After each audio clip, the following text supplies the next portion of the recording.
क्या भगवान श्री राम के नाम पर भी घोटाला हो सकता है? क्या 2,92,00,000 की जमीन 24 करोड़ में खरीदी गई? और अगर ऐसा हुआ तो अब तक किसी की गिरफ्तारी क्यों नहीं हुई? यही सवाल उठाया है राज्यसभा सांसद संजय सिंह ने। लेकिन क्या सच में यह देश का सबसे बड़ा धार्मिक भूमि घोटाला है या इसके पीछे पूरी कहानी कुछ और है? कुछ मिनटों में जानिए पूरा मामला। अयोध्या में राम मंदिर का निर्माण करोड़ों लोगों की आस्था से जुड़ा हुआ है। देश विदेश से लोगों ने राम मंदिर निर्माण के लिए दान दिया। लेकिन इसी बीच एक ऐसा विवाद सामने आया जिसने राजनीतिक गलियारों में बड़ा तूफान खड़ा कर दिया। राज्यसभा सांसद संजय सिंह ने आरोप लगाया कि श्री राम जन्मभूमि तीर्थ क्षेत्र ट्रस्ट से जुड़ी एक जमीन की खरीद फरोख्त में भारी गड़बड़ी हुई।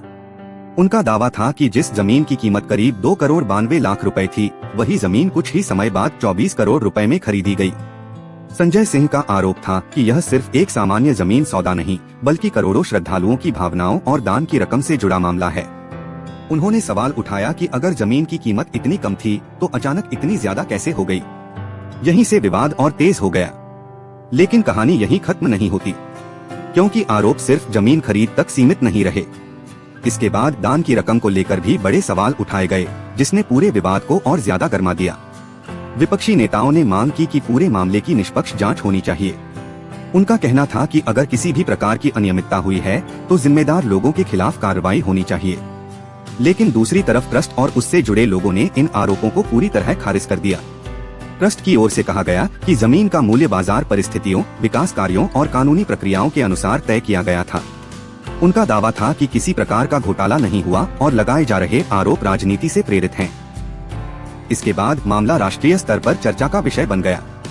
एक तरफ विपक्ष लगातार सवाल उठाता रहा, तो दूसरी तरफ समर्थकों का कहना था कि राम मंदिर जैसे ऐतिहासिक प्रोजेक्ट को राजनीतिक विवाद में नहीं घसीटना चाहिए। सबसे बड़ा सवाल तब सामने आया जब संजय सिंह ने पूछा कि अगर आरोप इतने गंभीर हैं, तो जांच एजेंसियां कार्रवाई क्यों नहीं कर रही।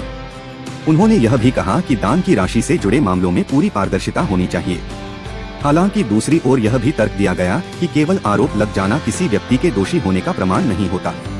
किसी भी निष्कर्ष पर पहुंचने से पहले जांच और कानूनी प्रक्रिया जरूरी होती है। आज भी यह मामला राजनीतिक बहस का हिस्सा बनता रहता है। कुछ लोग इसे बड़े घोटाले का मामला बताते हैं, जबकि कुछ लोग इसे विपक्ष द्वारा उठाया गया राजनीतिक मुद्दा मानते हैं। अब सवाल आपसे, अगर किसी धार्मिक ट्रस्ट पर इतने गंभीर आरोप लगते हैं तो क्या हर मामले की स्वतंत्र जांच होनी चाहिए, या फिर बिना सबूत किसी को दोषी ठहराना गलत है? अपनी राय कमेंट में जरूर बताइए।